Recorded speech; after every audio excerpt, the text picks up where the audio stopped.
Chapter 1. The dead zone. We know more about the surface of Mars than we do about the bottom of our own ocean. It's a classic fact, thrown around by scientists to illustrate just how vast and untamed our seas really are. But have you ever stopped to ask why? Think about it. Space exploration is astronomically expensive, incredibly dangerous, and requires us to break through the very laws of Earth's gravity. The ocean is right here. It is sitting right on our doorstep. Yet we have mapped less than 25% of it. In fact, we abruptly halted deep-sea exploration decades ago, shifting our gaze, our trillions of dollars, and our collective focus toward the stars.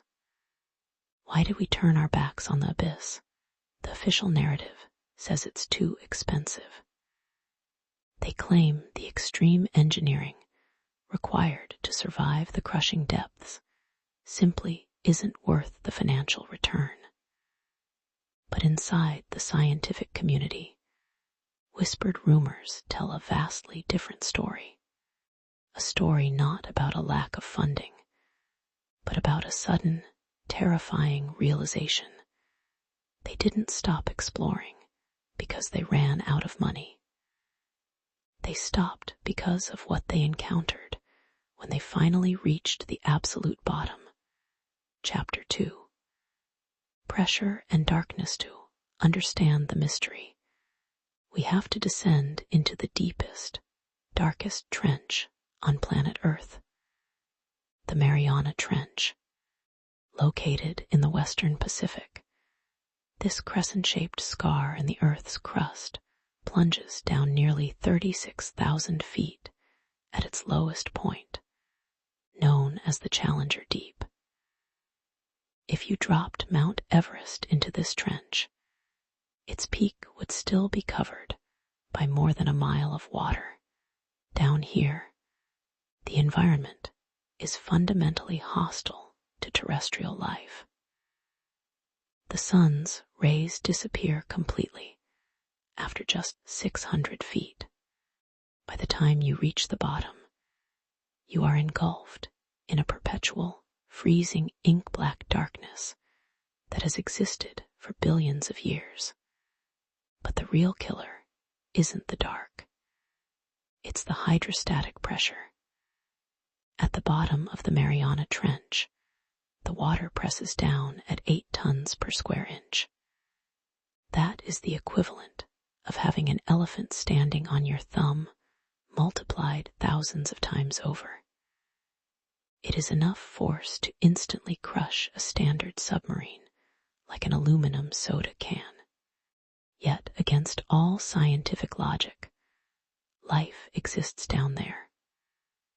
Over the years, specialized robotic submersibles have captured footage of pale, ghostly creatures surviving in the gloom.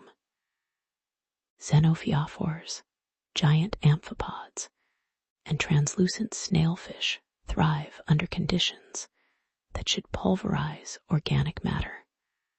But these bizarre, small creatures aren't what terrified the researchers. It was the anomalies that the sensors couldn't explain. Chapter 3. The deep-sea audio anomalies. The turning point in deep-sea exploration occurred when scientists began dropping highly specialized hydrophones, ultra-sensitive underwater microphones, into the deepest trenches.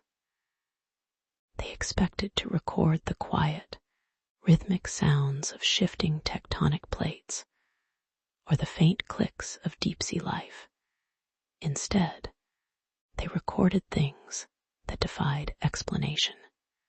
In the late 20th century, government hydrophones picked up a series of massive, low-frequency sounds echoing across the Pacific Ocean floor.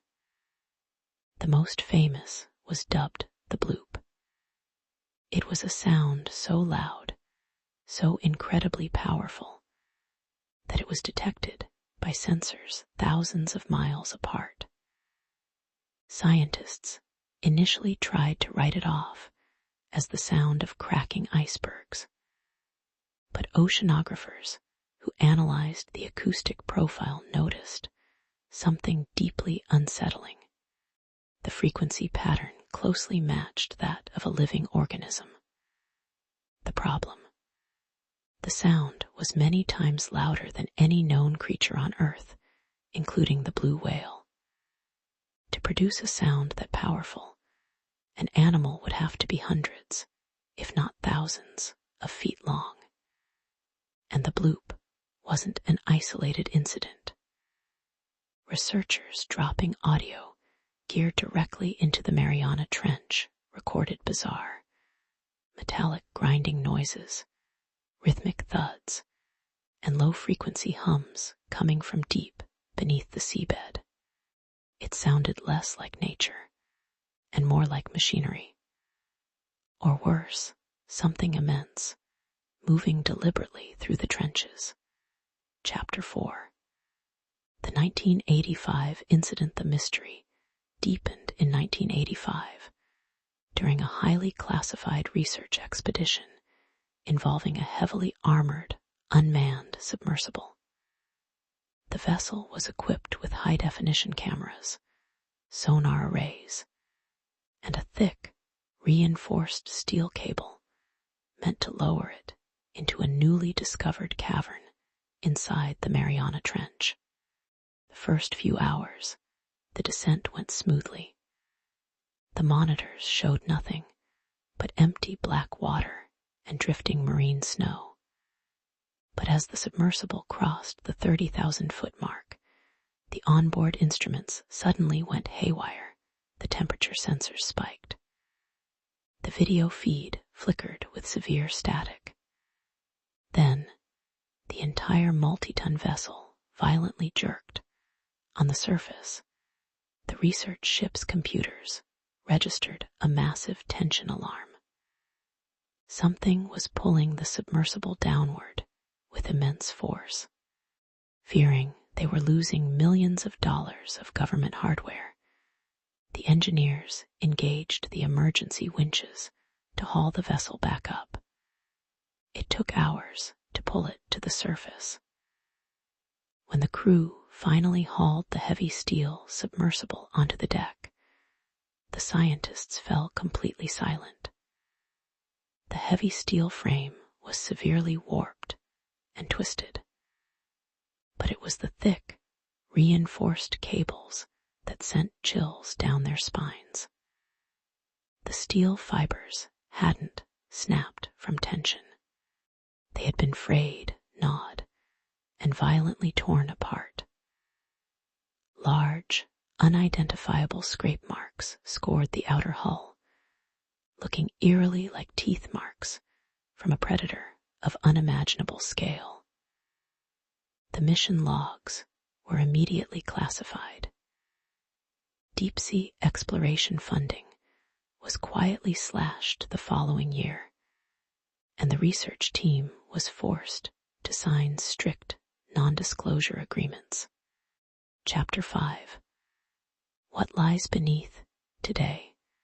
Our governments spend hundreds of billions of dollars trying to escape Earth's atmosphere, searching for microbial life on freezing desert planets.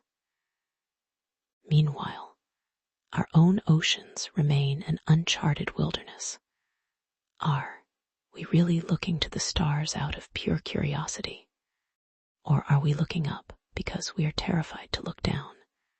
Some marine biologists quietly theorize that the deepest trenches serve as ecological sanctuaries for ancient, prehistoric life forms, apex predators that survived the extinction events of the surface world by retreating into the uncrushable depths. Others suggest something far more unnatural, that the trenches hide anomalous geography or artificial structures that we were never meant to discover. We may never know the absolute truth, but one thing is certain: The abyss is not empty. It is watching, waiting, and listening. And whatever is down there, it made it very clear to the world's superpowers that humans do not belong at the bottom of the sea.